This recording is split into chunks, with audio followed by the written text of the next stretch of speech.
Olá pessoal, me chamo Alexandre Bartilotti e estou aqui para trabalhar com vocês neste módulo de prática processual empresarial, tá? Só exibir aqui. Então a gente vai iniciar esse curso prático de processo empresarial e vamos iniciar analisando os aspectos introdutórios deste direito processual empresarial, de início diferenciando processo de procedimento, para que depois a gente possa avançar em tópicos mais específicos. Né? Nesse módulo também já vamos iniciar o estudo da petição inicial. Então, um dos conceitos mais difíceis da ciência processual é o próprio conceito de processo. E dentre a maioria dos doutrinadores, a gente pode extrair que o processo ele é um instrumento através do qual se materializa o direito de ação, certo? É através deste instrumento em que as partes seguirão todos os atos existentes dentro da legislação processual, para que ao final, depois de percorrido todo esse caminho, né, seja entregue à tutela jurisdicional. E esses atos coordenados ao qual eu me referi é o que a gente vai entender como procedimentos. O código ele estabelece um verdadeiro roteiro, do primeiro ato, petição inicial, até o último, a sentença do processo de conhecimento e, obviamente, todos os desdobramentos nas fases subsequentes, como a fase recursal e como procedimento de cumprimento de sentença. Em relação aos procedimentos, então nós temos os procedimentos especiais, né, que estão lá também estabelecidos no Código de Processo Civil, que foram idealizados pelo legislador para atender situações específicas, né, pontuais, em que o procedimento comum, com todos os seus desdobramentos, não entregaria um processo eficiente. E o que não estiver tutelado pelos procedimentos especiais, tanto no Código de Processo Civil como na legislação extravagante, então será tutelado por esse procedimento maior, mais amplo, em que obviamente demanda a prática de uma série de atos processuais. Pois bem, então, seguindo aí o nosso roteiro, o procedimento comum, aqui é só para a gente ter uma visão geral, relembrar algumas questões, mas óbvio que várias delas aí serão objeto do nosso estudo, né, nesses módulos que estão sobre a minha disciplina. A primeira questão é como, né, a partir do momento em que o próprio legislador condiciona que essa atividade jurisdicional, que vai ser prestada pelo Estado juiz, ela é inerte, ela precisa de uma provocação. Então, essa provocação vai ser realizada através de um ato processual de significativa importância e relevância ao processo, que é justamente a petição inicial, tá? Que deve, obviamente, preencher todos os requisitos que estão estabelecidos lá nos artigos 319, 320 do CPC, que daqui a pouco a gente vai analisar todos esses requisitos, e uma vez preenchidos, ou seja, ultrapassado o juízo de admissibilidade da petição inicial, verificando que estão presentes todos os requisitos e pressupostos processuais para sua existência e desenvolvimento válido e regular, então o juiz vai deferir a petição inicial, determinando a citação do réu para que ele tenha conhecimento da existência daquele processo que foi interposto, foi ajuizado contra ele. E esse mesmo mandado de citação, ele também vai ser um mandado de intimação, porque o réu será convocado para participar de uma audiência de mediação ou de conciliação, aqui é onde está justamente o sistema multiportas que o legislador de 2015 estabeleceu, trazendo logo para o nascedouro do processo a possibilidade das partes conseguirem a melhor forma de composição do conflito, que é justamente quando essa composição do conflito é construída pelas próprias partes. Então, tanto o legislador quis que essa audiência fosse obrigatória, que ele disse que ela vai se realizar. E, na verdade, ela só não será realizada se ambas as partes requererem, né, que ela não seja realizada ou, por questões óbvias, que o direito não seja suscetível de transação, de composição. Realizada a audiência, se não obtida a conciliação, então o processo abre-se o prazo para o réu apresentar suas respostas, que se dará através da contestação e da reconvenção, que também analisaremos em um módulo próprio as respostas do réu, certo?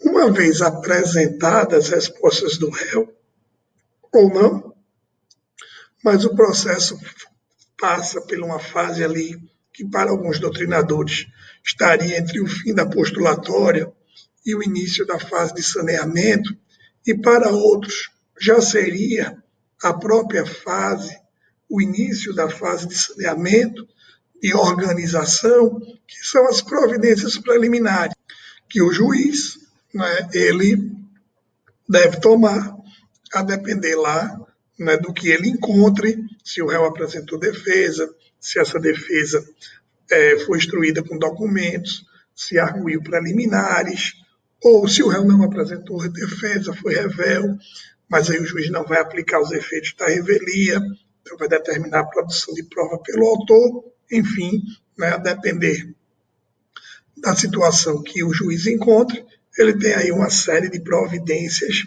para tomar.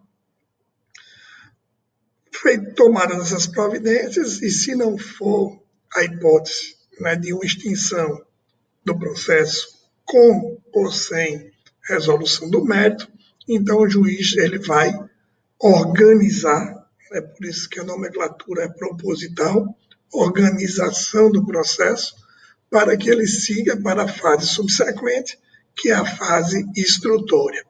Então, dentro da decisão de saneamento, né, o juiz vai enfrentar várias questões, fixar as questões de fato controvertidas, as questões de direito, disciplinar sobre o ônus da prova, né, se vai aplicar o ônus estático da prova, se vai dinamizar o ônus da prova, deferir as provas necessárias para a instrução da investigação daqueles fatos, né, daquela versão fática trazida pelas partes, né, o autor na petição inicial, o réu na contestação, e sim, enfim, vai preparar todo o processo para a fase instrutória. Fase instrutória, né, ela vai passar pela audiência de instrução e julgamento, onde serão produzidas as provas orais, né? Essa audiência que vai se iniciar com, se houver essa necessidade, a oitiva, o depoimento do perito ou dos assistentes técnicos, né? Isso é apenas se houver a necessidade, geralmente a prova pericial.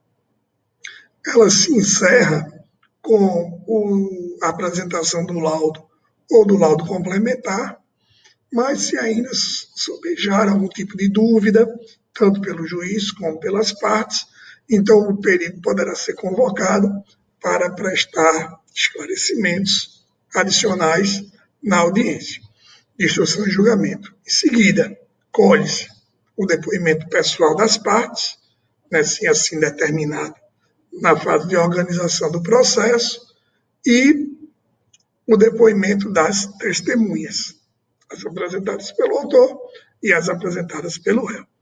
Né? Terminados os trabalhos instrutórios, então o juiz proporciona às partes as alegações finais e, caso o processo esteja pronto para julgar, a matéria já esteja madura para o juiz, ele se sinta confortável de proferir a sentença, então ele proferirá na própria audiência. Caso contrário, ele designa dia ou faz o processo concluso para proferir a sentença no momento posterior. Certo? Então, aqui uma visão ampla, mas obviamente bastante resumida do que seria esse procedimento comum. Entender que neste processo empresarial que nós vamos trabalhar, esse processo empresarial, ele, na verdade, está inserido na nossa prática judiciária civil. E aplica-se a esse processo as regras estabelecidas no CPC, seja do procedimento comum, seja dos procedimentos especiais previstos no CPC e também previstos na legislação extravagante, como, por exemplo, aí, a lei de falências, a lei de recuperação de falência e recuperação judicial, a lei de propriedade industrial, entre outros, tá? Em que há procedimentos que vão ser utilizados também na prática empresarial, certo? Então, isso seria um primeiro momento, né, para a gente dar início à nossa disciplina. E aí, né, nesse módulo, então a gente já vai começar a estudar a petição inicial, certo? Então, a gente vai estudar aí os requisitos para esta petição inicial, né, todos eles trazidos nos artigos 319 e 320 do CPC, que é importante, né, que a gente faça uma análise sobre cada um deles, para em seguida a gente poder falar alguma coisa relativa à própria prática empresarial. Então, vamos analisar cada um desses requisitos, certo? Como eu disse, a petição inicial, ela é aquele instrumento em que vai haver a provocação do Estado juiz pela característica da atividade jurisdicional ser inerte. Então, é através da petição inicial que o autor vai propor a ação. E aí os requisitos, né, o artigo 319, ele lista cada um desses requisitos, o juízo ao qual essa petição é dirigida, a qualificação das partes, ou seja, a indicação dos nomes, prenome, estado civil, existência ou não de união estável, profissão, número de inscrição do CPF ou do CNPJ, se for pessoa jurídica, o endereço eletrônico e o domicílio ou a residência de onde será encontrado o réu. A necessidade da exposição da causa de pedir, ou seja, a narrativa dos fatos e dos fundamentos jurídicos, o pedido com todas as suas especificações, o valor da causa, o protesto das provas que a parte autora pretende, né, provar a veracidade das suas alegações e a necessidade do autor indicar na petição inicial se deseja a realização ou não da audiência de conciliação e mediação, ou seja, aquela audiência do artigo 334. E o artigo 320 complementa os requisitos da petição inicial, trazendo a disposição da obrigatoriedade do autor juntar à petição inicial os documentos indispensáveis à propositura da ação. Ou seja, em outras palavras, né, a prova documental ela deve ser trazida, né, pelo autor na petição inicial. né, juntada de documentos a posteriori, apenas se tratar daquelas situações de documentos novos. Né? Documentos novos, em que sentido? Cronológico, porque eles foram produzidos após o ajuizamento da petição inicial, ou no sentido do conhecimento mesmo, ou seja, apesar do documento ser datado e ter existido anteriormente ao ajuizamento da petição inicial, mas só chegou ao conhecimento do autor naquele momento. E aí ele justifica, obviamente terá que provar, se assim for requerido, e o juiz poderá autorizar a sua juntada a posteriori. Então, analisando aqui os requisitos, né, então nós temos todos esses que foram listados aqui para vocês. Então vamos ver cada um deles de forma mais detalhada. Ficou claro, nessa breve explanação que eu fiz, em que a gente vai identificar aí na petição inicial a tríplice identidade, ou seja, o legislador, né, nos condicionou a tratar sobre parte, sobre causa de pedir e sobre pedido. Né? Em relação às partes, o que a gente viu? A necessidade de uma indicação, de uma identificação dessas partes, trazendo, não é, as informações que o autor, óbvio que as informações do autor ele tem, mas principalmente em relação ao réu, as informações que lhe for de seu conhecimento, que facilitem a identificação e individuação deste réu, e na verdade dessas partes, né?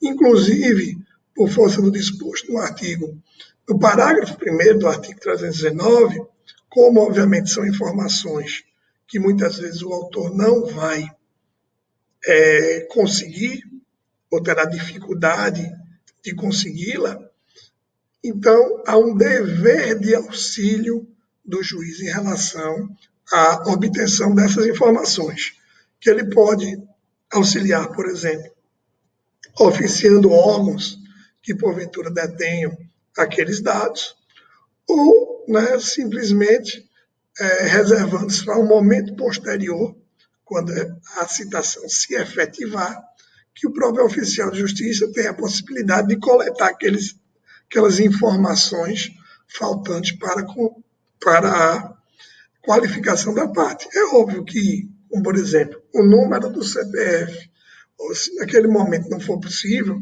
não quer dizer que o juiz vai indeferir a petição inicial por força disso. É óbvio que segue o jogo, vamos em frente, mas na frente será possível a gente conseguir essa informação faltante. Tá?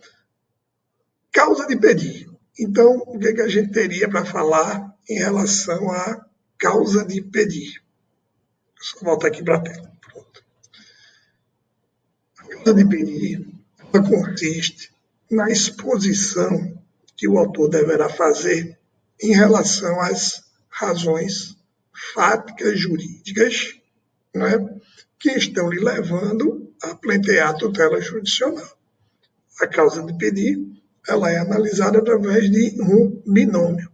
A necessidade que o autor tem da narrativa dos fatos, ou seja, contar a história, qual é a relação jurídica de cunho empresarial, de cunho civil, de cunho de família, enfim, que ele tem com aquele réu, qual é o elo, qual é a história que os une.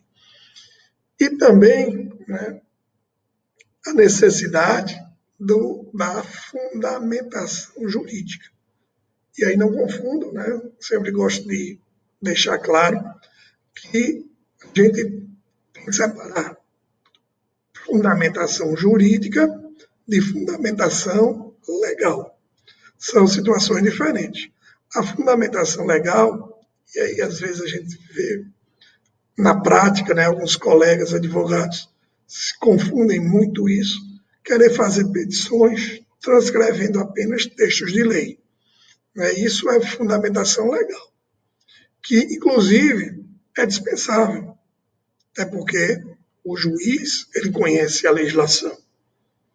Inclusive, o juiz não tem nenhum vínculo ou não está adstrito a qualificar a fundamentação legal que é trazida pelas partes, podendo, inclusive, utilizar de outro fundamento legal para atender ou não à pretensão daquelas partes.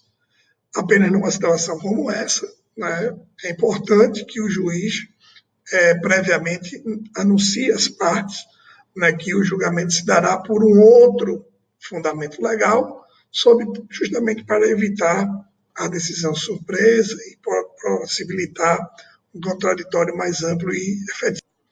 O que o Código exige, na verdade, é uma fundamentação, trazer a fundamentação jurídica, ou seja, um fato essencialmente qualificado, ou seja, dentro do ordenamento jurídico, a regra de conduta, a norma, enfim, está lá prevista de forma abstrata, e eu tenho que mostrar como aquela situação está enquadrada de forma concreta na minha realidade, certo? Então, o fundamento jurídico é justamente esse. E aí, chegando um pouco na questão da prática empresarial. Então, vamos identificar algumas ações empresariais e entender o que a gente poderia trabalhar em relação à causa de pedir. Então, por exemplo, numa ação de dissolução de sociedade. Essa dissolução, sabemos que ela pode ser total e ela pode ser parcial.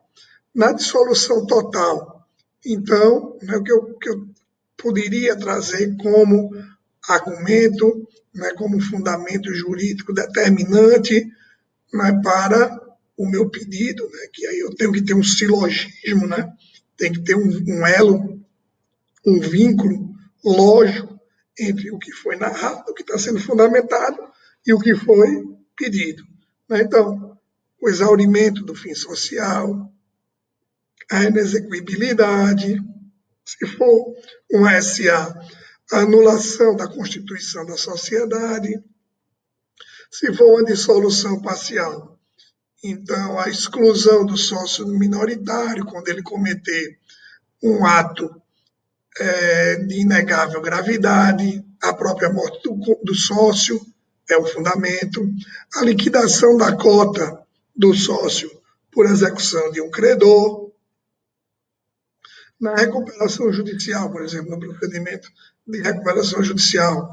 Então, o que eu deveria trabalhar aí nessa causa de pedir, os requisitos do artigo 47 da legislação, aquele objetivo de viabilizar a superação da situação de crise econômica, financeira, a fim de permitir a manutenção da fonte produtora, do emprego dos trabalhadores, do interesse dos credores, da preservação da empresa, sua função social, o estímulo à atividade econômica. Mas veja, tudo isso está posto de forma abstrata. Esses são requisitos que a lei condiciona para requerer a recuperação.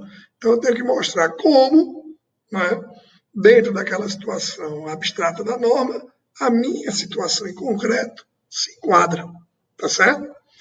O que mais que a gente poderia falar? Na falência, por exemplo.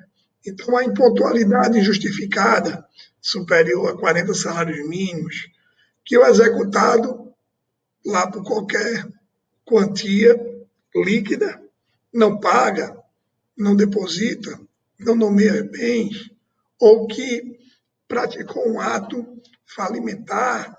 Então, tudo isso é algo que deve ser trabalhado na causa de pedir. Na ação de nulidade de marcas e patentes. Então, por exemplo, em relação à patente, trabalhar os requisitos para concessão da carta de patente que não foram obedecidos, lá no termo da lei 9279/96, a especificidade do processo de concessão de patente que não foi obedecido, a especificidade da patente realizada por empregado ou prestador de serviço.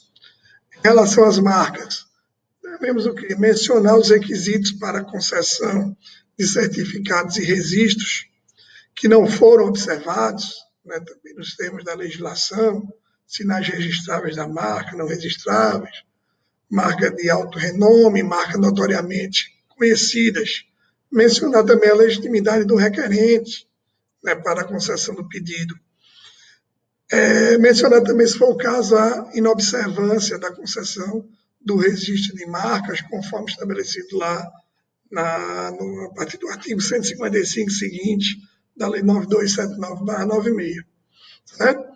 Então, não é necessário que haja esse enquadramento, né, da situação em concreto com a situação em abstrato que está prevista lá na legislação. Certo? Então, trabalhada a qualificação das partes, né, trabalhada a narrativa dos fatos e trabalhada a fundamentação jurídica, isso tem que ter uma conclusão lógica com tudo que foi tratado acima, que é justamente onde vai desaguar o pedido. Certo? Vocês podem estar aí notando que eu não falei vamos dizer assim, do cabeçalho da petição inicial, que é justamente o endereçamento para a autoridade competente. É óbvio que isso é um requisito da petição inicial, está lá expressamente previsto, né? Que inclusive deverá ser endereçado ao juízo, tá? Então, pelo menos no meu ponto de vista, né? Alguns colegas advogados que ainda utilizam aquela expressão arcaica, excelentíssimo senhor doutor juiz de direito Veja, o encaminhamento da petição inicial não é para o juiz, é para o juízo. Então, ao juízo,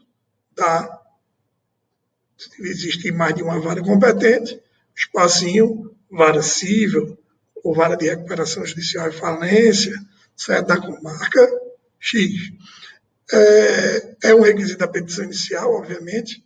Agora eu vou deixar para falar mais sobre isso, porque isso está diretamente relacionado às regras de competência. E aí a gente vai ter um módulo específico para tratar de competência no processo empresarial, tá certo? Então, veja, feito todo esse estudo, então é interessante agora que a gente vá para o núcleo, né? Ou seja, aquilo que está no centro, né? Que é aquilo que há de mais importante no trabalho da redação da petição inicial, que é justamente o enfoque que deve ser dado ao pedido, certo? Que é o núcleo, que é lá que vai estar, né? Inclusive, o juiz estará adstrito a analisar exclusivamente o que foi pedido pelo autor na petição inicial. Nesse módulo, a gente vai, né, dar sequência ao estudo e vamos trabalhar com o pedido. Certo? Deixa eu só mostrar aqui para vocês o que a gente vai ver ao longo desse módulo. Né? Então, pedido, né, diferenciar pedido imediato e imediato, interpretação do pedido certo determinado, as hipóteses de pedido genérico, os requisitos para acumulação de pedidos, modificação da causa de pedido e do pedido, o pedido nas petições empresariais, vamos analisar o valor da causa e todas as suas regras, o requisito do requerimento de produção de provas e, por fim, a gente identificar quais são os dados praticados pelo juiz quando ele vai receber a petição inicial, certo? Então, vamos dar início aqui ao estudo do pedido. Como eu disse na aula anterior, o pedido ele é justamente o núcleo da petição inicial. Né? Ele consiste naquilo que, em virtude da causa de pedir, por isso que é um corolário, é uma consequência lógica, se postula ao órgão julgador. A doutrina costuma classificar esse pedido em pedido imediato, né, que seria a técnica processual de uma providência que se requer diretamente ao Estado juiz, né, de caráter. Ele pode ser declaratório, constitutivo, condenatório, mandamental ou executivo. Né? A declaração da existência ou inexistência de uma relação jurídica, né? A constituição de um novo Estado, a extinção, a modificação, um pedido de cunho condenatório, a condenação no fazer, no não fazer, no pagar, um pedido de ordem mandamental, ou seja, uma ordem que o juiz emana para uma autoridade fazer ou deixar de fazer alguma coisa, como, por exemplo, quando o juiz, quando a junta comercial nega o registro de determinada sociedade, se entra com mandato de segurança, se consegue um liminar e o juiz vai dar uma ordem para que seja registrada a sociedade, e um pedido de cunho executivo, no intuito justamente de a possibilidade da satisfação daquele direito que está reconhecido, seja no título executivo judicial ou extrajudicial, certo? E o pedido mediato, que corresponde à tutela do direito, seria justamente o bem da vida, né, que está sendo pretendido pelo autor através da sua petição inicial. O CPC estabelece uma regra específica para a interpretação do pedido, né, que essa interpretação do pedido ela deve ser conforme o conjunto da postulação e de acordo com o princípio da boa-fé. Então, veja, é importante que a gente entenda que, obviamente, o autor ele deve se manifestar, conforme veremos em seguida, de forma certa e determinada, pleiteando ao Estado juiz exatamente como é que ele deseja que a sua como ele deseja a satisfação, né, do bem da vida que ele pretende. Agora, a exigência não significa em termos de uma colocação, digamos assim, geográfica. Quando a gente faz a petição, a gente imagina endereçamento, qualificação, fatos, fundamentos jurídicos e pedidos. Pode acontecer no bojo da petição inicial, não necessariamente no item dos pedidos, ter sido trabalhado, existe causa de pedir, existe pedido sobre determinada situação. E o fato de não estar inserido no rol dos pedidos, mas está posto de forma expressa na petição inicial, não significa dizer que o juiz não vá, melhor dizendo, analisar aquele pedido. É óbvio que isso também deve ser analisado sob o prisma do princípio da boa-fé, porque se o autor maliciosamente tenta mascarar, tenta deixar nas entrelinhas para justamente dificultar o direito de defesa do réu e posteriormente, né, obter uma vantagem ilícita sobre isso, é óbvio que isso não vai ser tolerado pelo ordenamento, certo? Mas, como eu disse, não é simplesmente uma situação geográfica. Tem que estar no rol. Não. É interessante, é de boa técnica que esteja no rol, mas o juiz analisa dentro do conjunto da postulação, ok? Esse pedido, ele deve ser certo e determinado, conforme eu coloquei para vocês nesse item 1.3. O que significa esse pedido certo e determinado?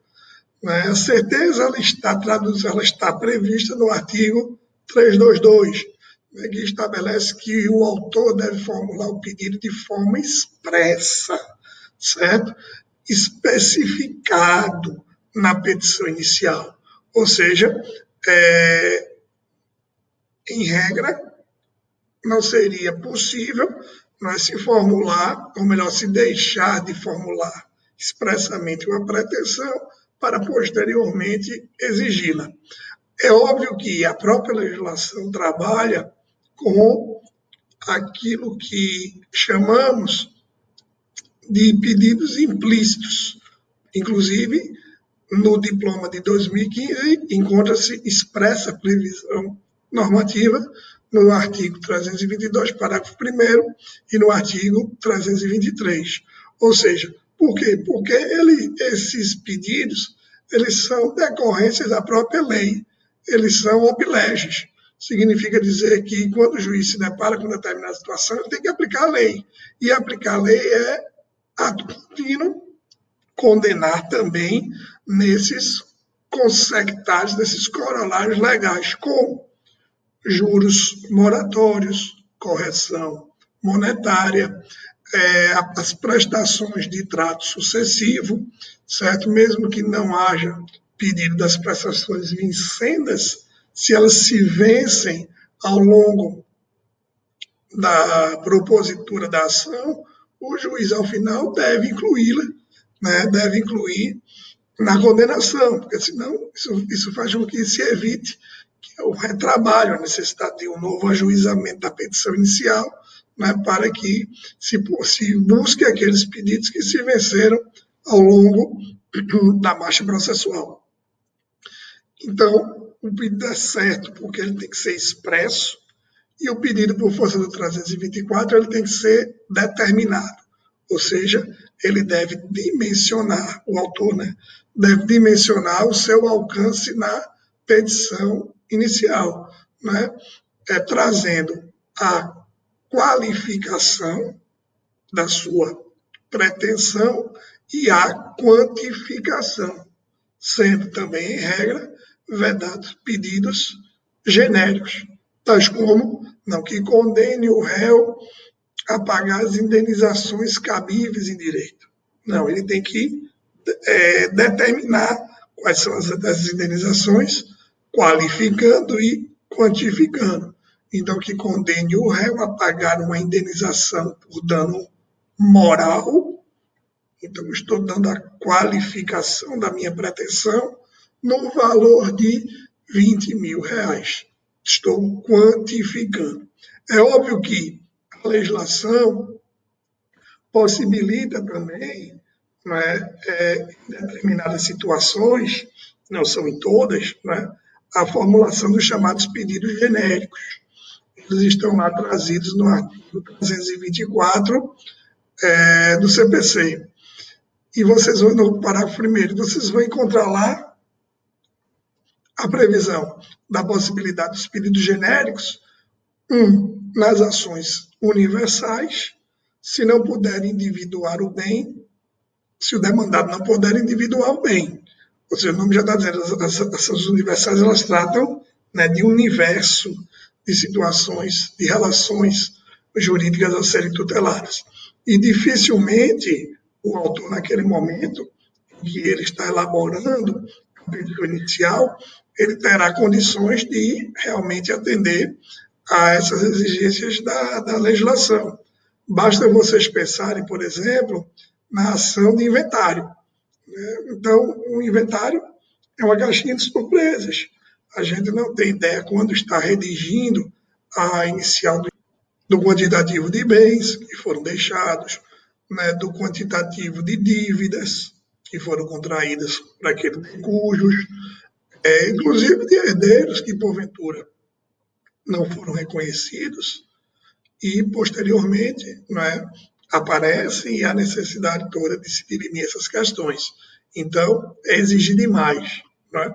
Uma outra situação seria quando não for possível determinar desde logo as consequências do ato ou do fato ilícito. Né? Então, aquela relação jurídica ela ainda está tendo os seus desdobramentos, né? Não sabe se, por exemplo, uma ação indenizatória, o dano ocasionado por acidente de veículo, se a pessoa vai ter uma sequela permanente, uma incapacidade permanente, provisória, né? Se aquelas feridas vão deixar cicatrizes, haverá um dano estético, enfim.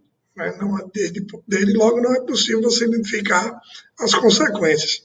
E a terceira situação do pedido genérico é quando a determinação do objeto ou do valor da condenação depender de ato que deva ser praticado pelo réu, né? Como, por exemplo, você querer responsabilizar um administrador que ainda não prestou contas.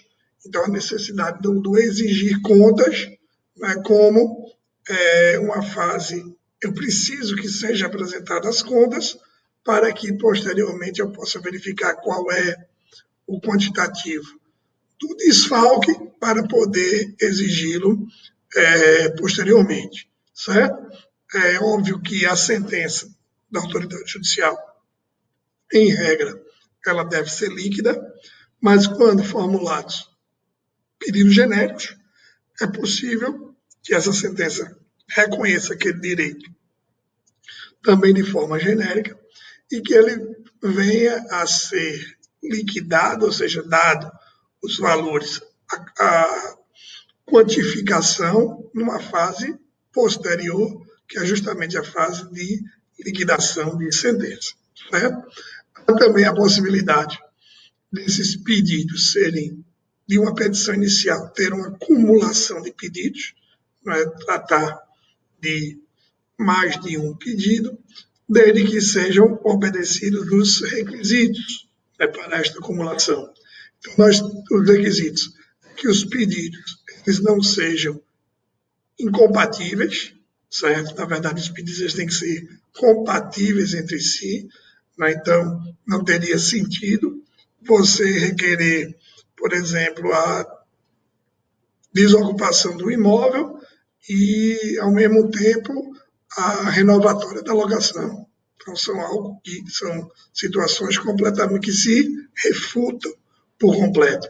O juiz ele tem que ser absolutamente competente para conhecer de todos os pedidos. Então, não posso ter uma questão societária atrelada a uma questão trabalhista, né, porque eu teria competências, juízes com competências completamente distintas.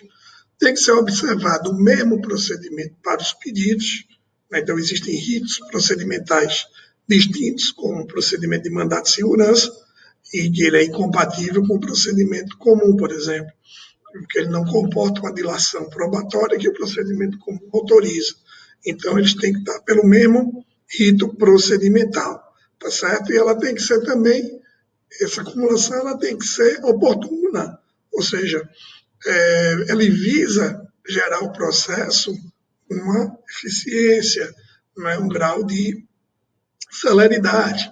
Se essa acumulação comprometer a defesa e a rápida solução do conflito, né, então é mais interessante que ajuize processos distintos, porque a acumulação é justamente no sentido de evitar, né, que se entre com vários processos, né, para tratar de coisas que poderiam ser tratadas em um único processo.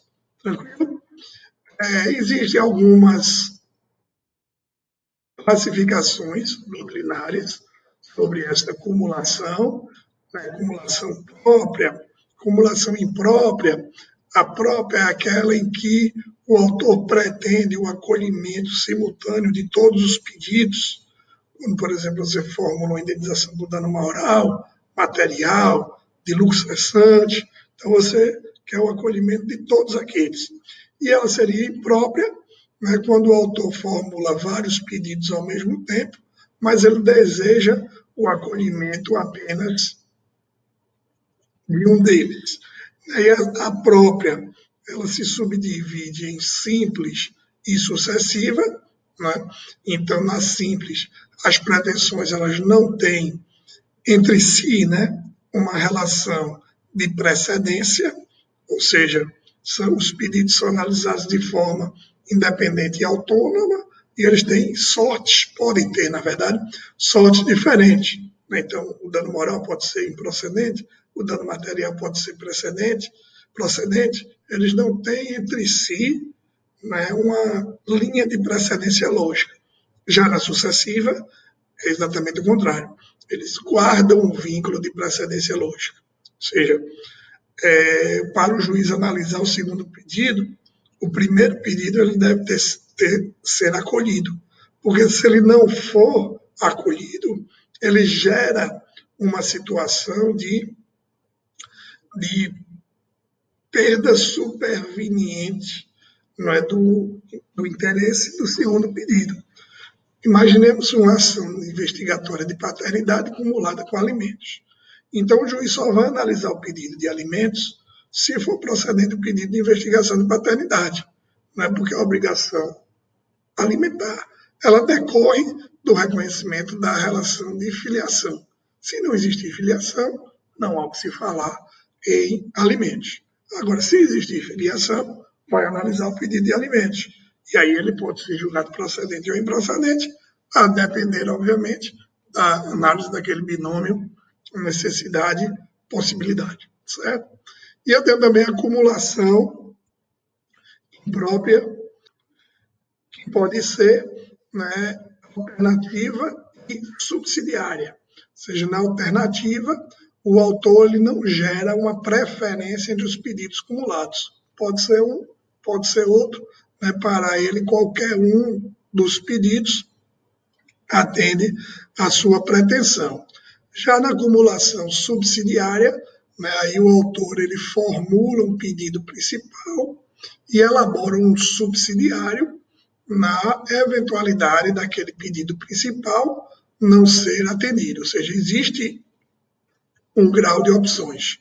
Então, eu quero, né, que revise o contrato para que diminua os juros para 1% ao mês.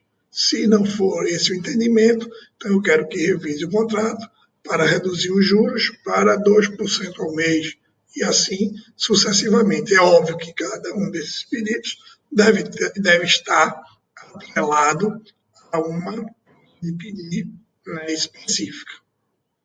Então, continuando aí a nossa sequência, então a gente vai agora, deixa eu só projetar aqui para vocês, trabalhar com a modificação da causa de pedir e do pedido, tá certo? E também ver um pouquinho, alguma coisa sobre o pedido nas petições empresariais, embora existirá aqui nesse curso um módulo específico que trabalhará com essas ações empresariais, que é uma noção geral, né, sobre petição inicial.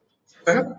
Então, nós sabemos que é possível que o processo ele busque estabilização dos seus elementos objetivos, subjetivos, né, a todo momento, e em relação ao pedido e à causa de pedir, né, também não seria diferente. O que o Código estabelece de forma expressa, no artigo 329, é a modificação da causa de pedir e do pedido da seguinte forma. Então, até a citação, certo? Pode o autor alterar o pedido ou a causa de pedir, independentemente do consentimento do réu. Basta apenas que se alterou o pedido, né, e a alteração desse pedido vai gerar a alteração do valor da causa, então que complemente as custas, né, sobre essa dilatação do valor da causa. Feita a citação, tá certo? Angularizada a relação processual, vindo o réu e apresentando contestação, então ainda é possível o autor alterar o pedido ou a causa de pedir até o saneamento, tá? Mas aí tem uma diferença. Qual é? Essa alteração ela pode ser feita desde que o réu concorde. Então, tem que existir a concordância do réu, a relação já está regularizada, inclusive deve ser dado a ele contraditório, né, do prazo mínimo de 15 dias, para que ele, né, se manifeste sobre se vai concordar ou não com a alteração do pedido ou da causa de pedir. E após o saneamento, certo? Então não seria possível haver mais alteração, haveria estabilização dos elementos objetivos da demanda, mas aí há uma corrente doutrinária que entende que, mediante os negócios processuais estabelecidos no artigo 190, seria possível, sim, essa alteração, certo? Bom, com relação às petições empresariais, então, o que a gente poderia trabalhar? Então, nas ações de dissolução total ou parcial de sociedade, né, então o pedido ele deve ser feito em que sentido? Que haja procedência do pedido para declarar a liquidação da sociedade e apuração dos haveres. Se estamos tratando de uma ação de responsabilidade civil contra administrador de uma sociedade limitada, então o pedido seria no sentido de condenar aquele administrador, né, para ressarcir os danos causados à sociedade. No processo de recuperação judicial, então o pedido deve ser julgado procedente para autorizar o processamento da RJ e a homologação do plano de recuperação. Na falência, pedido de decretação de falência, nas ações renovatórias de aluguel, a procedência do pedido para a renovação do contrato de locação nas condições tais lá, que foram defendidas, nas ações de nulidade de marcas e patentes, a procedência do pedido para anular o registro da marca, patente ou desenho industrial, na ação de exigir contas, então a condenação para a obrigação de prestar contas, certo? Então, de um modo geral, a gente poderia trabalhar desta forma. Então, vamos adiantar aqui. Um outro requisito da petição inicial seria o valor da causa, certo? Esse valor da causa, toda a petição inicial deve ser dado no valor da causa. Aí, este valor da causa, ele deve ser dado de que forma? Ou atendendo os critérios legais que estão estabelecidos lá no artigo 292 do CPC, ou, mas se não tiver, se aquela causa não for suscetível de retratar um valor imediatamente aferível, certo? Então deve ser um valor estimado, que a regra é exatamente essa. O 292 traz uma série de situações em que, né, você consegue auferir o valor economicamente envolvido, e esse valor economicamente envolvido deve ser retratado no valor da causa. Então, por exemplo, na ação de cobrança de dívida, a soma monetariamente corrigida pelo principal, juros de mora, vencidos e outras penalidades que houver, penalidades contratuais, que existia até a data da propositura da ação. Outro exemplo, nas ações de alimentos, então o valor da causa deve corresponder a 12 vezes as prestações mensais pedidas pelo autor. Na divisão, demarcação e reivindicação, o valor de avaliação da área ou do bem objeto do pedido. Uma regra importantíssima nas ações de indenização por dano moral, certo? Então, o valor pretendido, certo? Que fugia um pouco aquela sistemática que até então adotada, né, de deixar para que o juiz arbitre, né, então aqui parte considerável da doutrina, embora ainda há voz de sentido contrário, mas parte considerável da doutrina entende que tem que fazer o pedido da indenização por dano moral e dizer qual é o valor que pretende ser ressarcido. Certo? Então, esse valor ele deve, como eu disse, retratar esse valor da causa deve retratar o valor economicamente aferível no momento da propositura da ação. Se essas regras do 292 não forem obedecidas, o juiz deve determinar a correção de ofício, porque isso vai impactar diretamente no cálculo das custas, né, que é interesse do erário público, e, obviamente, né, não só determinar a correção, como determinar o recolhimento das custas.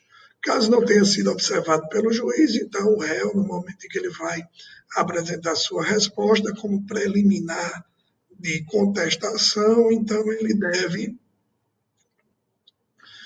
impugnar o valor que foi dado à causa de forma equivocada. Certo? Outra questão aí para a gente trabalhar. Então, o requerimento das provas, que é um requisito da petição inicial. Esse requerimento das provas, na verdade, trata-se de um pedido genérico de produção de provas, certo? Por quê? Primeiro, lembre-se que a petição inicial é o primeiro ato do processo. Então, quando a gente vai falar de prova, a gente sabe que em processo só se prova aqueles fatos que são controvertidos. O autor não sabe nem se o réu vai contestar, tá? E não sabe que se o réu contestar, se ele vai impugnar especificamente determinado fato. Não tem como saber disso. Então, justamente aqui é um protesto genérico, generalizado, ou seja, se o pensamento do autor, quando vai redigir a petição inicial, se esse fato for impugnado, certo? Qual é a prova que eu acho interessante para provar a veracidade desta situação fática? Depoimento de testemunha, é prova pericial. Então, aqui é um protesto generalizado, deve indicar, sim, né, que provas pretende produzir, e, obviamente, não acarreta a preclusão, porque lá na fase de saneamento, de organização do processo, existirá um momento oportuno, né, para o juiz apreciar essas provas. E, por fim, o último requisito da petição inicial seria justamente o requerimento para a não realização da audiência de conciliação e mediação. Isso por quê? Porque na parte considerável da doutrina entende que caso o autor reste silente, então significa dizer que ele concorda com a realização da audiência. Aquela máxima, né? Quem cala consente. Já se ele não tem interesse, aí ele deve realmente, expressamente, indicar na petição inicial que ele não tem interesse, né, na realização da audiência. Ok? Então, com isso, né, a gente fecha os requisitos de admissibilidade da petição inicial, deixando para o próximo módulo apenas que a gente analise quais são os atos praticados pelo juiz a partir do momento em que ele analisa os requisitos de admissibilidade da petição inicial, e ato contínuo, já vamos analisar as tutelas provisórias, certo? Tanto de urgência como de evidência. Até o próximo módulo. Valeu, pessoal. Um abraço.